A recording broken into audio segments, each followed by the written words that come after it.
ഇതൊരു 1 kg black forest കേക്കായിരുന്നു. അപ്പോൾ ഇതിൻ്റെ ഓർഡർ എനിക്ക് വരുന്നത് ഉച്ചയ്ക്ക് ഒരു 12 മണിയൊക്കെ ആകുമ്പോഴാണ്. എന്നിട്ട് പറഞ്ഞത് വൈകുന്നേരം 6 മണിക്ക് കൊടുക്കണമെന്നാണ്. അപ്പോൾ ഞാൻ പെട്ടെന്ന് തന്നെ കേക്കിന് ഓർഡർ പറഞ്ഞ ആ സമയത്ത് തന്നെ പെട്ടെന്ന് തന്നെ കേക്ക് ബേക്ക് ചെയ്യാൻ വെച്ചു.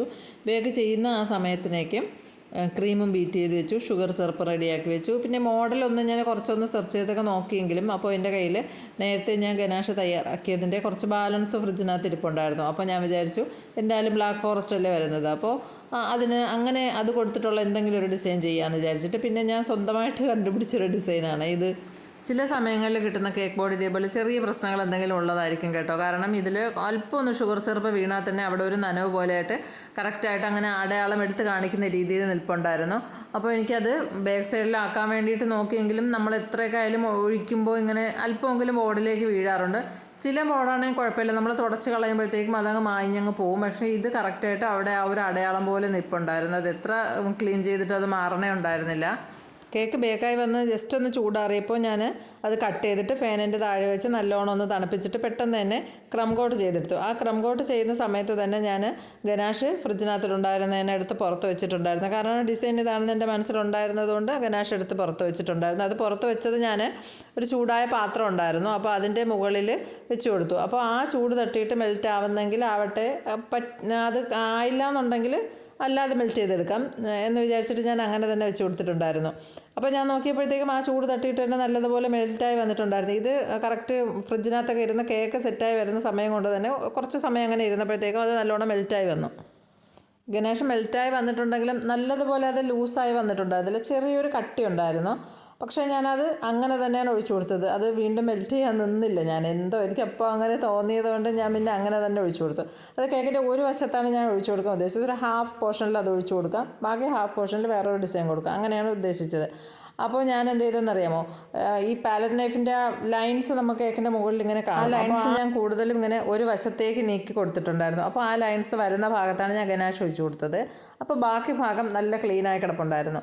പിന്നെ ഞാൻ ഈ കേക്ക് ബോർഡ് ഇങ്ങനെ ആയതുകൊണ്ട് അതെല്ലാം ഒന്ന് നോക്കിയിട്ടാണ് അത് മാക്സിമം ബാക്കിലും സൈഡിലും വരത്തക്ക രീതിയിൽ വെച്ചിട്ട് ഫ്രണ്ട് വശം നല്ല ക്ലീൻ ആയിട്ടുള്ളൊരു ഭാഗമാണ് ഞാൻ ഉദ്ദേശിച്ചത്. പക്ഷേ അത്രയും ക്ലീനായുള്ളൊരു ഭാഗം എനിക്ക് കിട്ടിയിട്ടുണ്ടായിരുന്നില്ല. എന്നാലും ഒരു ചെറിയ പ്രശ്നങ്ങളൊന്നും വലിയ പ്രശ്നങ്ങളൊന്നും ഇല്ലാത്ത ഭാഗം നോക്കി ഞാൻ ഫ്രണ്ട് എടുത്തിട്ട് ബാക്കി സൈഡും ബാക്കുമാണ് കുറച്ചും കൂടെ കംപ്ലൈൻ്റ് ഉള്ള ഭാഗമാക്കി കൊടുത്തിട്ടുള്ളത്.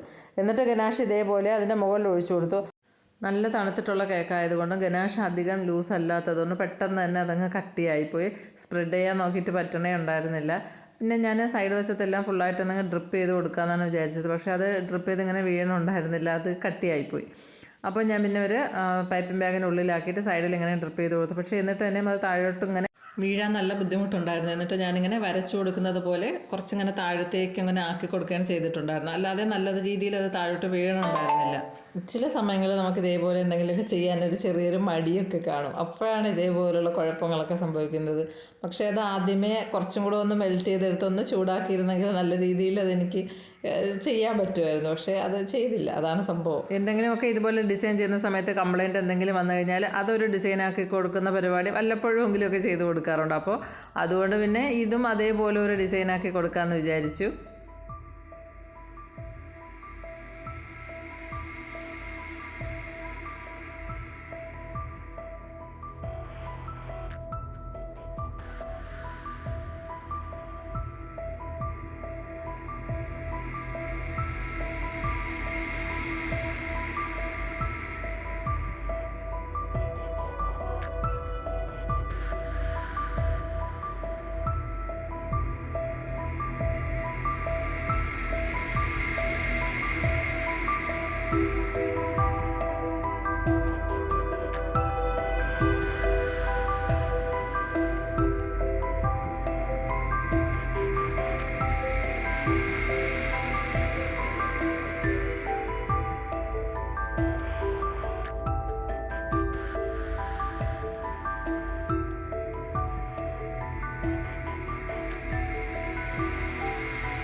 പിന്നെ പൈപ്പിംഗ് ബാഗിലുണ്ടായിരുന്ന കുറച്ച് ചോക്ലേറ്റ് ഇതേപോലെ ഒരു ഡോട്ടും ഒരു ലൈനും ഒക്കെ കൊടുത്തിട്ട് ആ സൈഡും കൂടി ഒന്ന് ക്ലിയർ ആക്കി എടുത്തിട്ടുണ്ട്. എന്നിട്ട് കേക്ക് ബോർഡെല്ലാം ഒന്ന് ക്ലീൻ ആക്കി കൊടുത്തു. കേക്ക് ബോർഡിൽ ആ ഒരു ഷുഗർ സിറപ്പ് വീണിട്ടുള്ളത് അതൊരു വൃത്തികേട് തന്നെ ആയിട്ട് കിടപ്പുണ്ടായിരുന്നു. പക്ഷേ മാക്സിമം നല്ല ഭാഗമാണ് ഞാൻ ഫ്രണ്ടാക്കി എടുത്തിട്ടുള്ളത്.